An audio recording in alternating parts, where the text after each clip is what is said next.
Fries बनव ना. Fries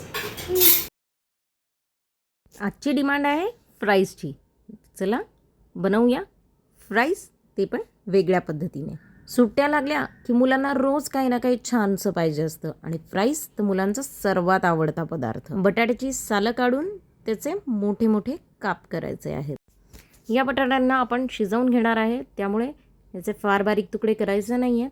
एकीकडे पाणी गरम करत ठेवलेलं गरम झालं आहे. आता त्याच्यात घालणार आहे कापून घेतलेले बटाटे. फ्राईज बनवायची ही एक वेगळी पद्धत आहे. या पद्धतीने बनवलेल्या फ्राईज खूप वेळ क्रिस्पी राहतात, थंड झाल्यावरही तितकेच क्रिस्पी असतात. हे बटाटे अर्धवट शिजलेले आहेत. आता या स्टेजला आपल्याला याला बाहेर काढायचं आहे आणि एका नॅपकिनवर काढून घ्यायचे आहेत. ह्याच्यातलं जे काही जास्तीचं पाणी मॉइश्चर आहे ते आपल्याला हलकं टिपून घ्यायचं आहे आणि मग घ्यायचं एका बाउलमध्ये आणि याला व्यवस्थित मॅश करायचं आहे.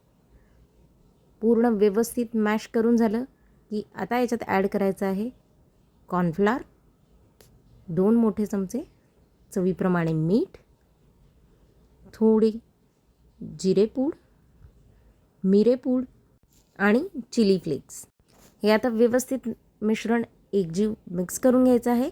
याच्यात काही गुठळ्या राहिल्या असतील तर त्याला आपल्याला व्यवस्थित मोडून घ्यायचं आहे आणि असा गोळा बनवायचा आहे. वर खाली बटर पेपर, त्याच्यावर थोडंसं तेल लावून आपल्याला हे लाटून घ्यायचं आहे.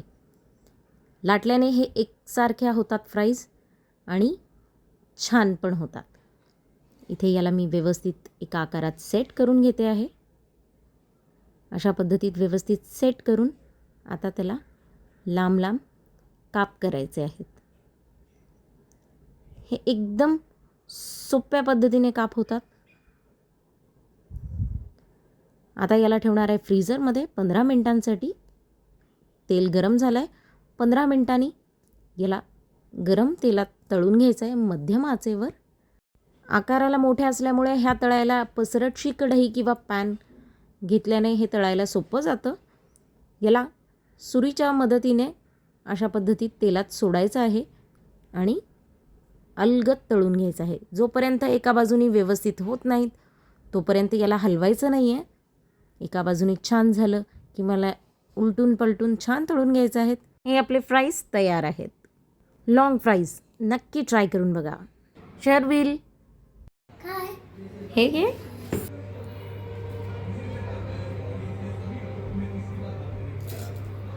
मस्त आहे.